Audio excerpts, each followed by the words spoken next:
नमस्कार प्रणाम। जैसा कि हम आए हुए थे, आज डांडिया का पोस्टर लॉन्चिंग था, तो सुखदेव पैलेस में आए हुए थे। तो यहाँ हमको मिला है हमारे दोस्त, जो इसको सभी लोग जानते हैं, मघी के आन वान शान, मघी को पहचान देने वाले हैं। और हम भी मघी बनाते हैं कॉमेडी। तो एक कॉमेडी दूसरा कॉमेडी से पूछते हैं क्या बात है भाई। तो आप हमारे कॉमेडी देखते हैं कि नहीं देखते? बहुत देखा इधर। हाँ, तो कैसा लगता है कॉमेडी? बहुत बढ़िया, एकदम ऐसा ही बनाते रहा, एकदम गर्दा मचाते। हम भी मघी के प्रमोट करते हैं, एकदम मघी के सपोर्ट करवा, तबे तो मघी आगे बढ़ती। लेकिन जानते हैं भैया, हमारे में व्यूजवा आता है और फिर जब फॉलोवर्स नहीं आता है उतना, क्या करे मघी के लिए, क्या करे?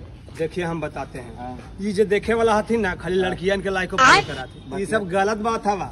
तो उन्हें खाली लड़कियन के लाइक फॉलो ना करा, भाई वो जरा बढ़िया वीडियो बना रहे तो इनको फॉलो करा, लाइक करा, वीडियो के शेयर करा, भैया। और बाकी चंदन आर्ट बिहारी कॉमेडी है, कॉमेडी हम भी बना। तो खाली लड़की के लाइक फॉलो करे वाला के नरक में अलग से तेल फ्राई हो रहा है। अरे सही बात बोलनी भाई, आगे मैया नून मिर्चैया।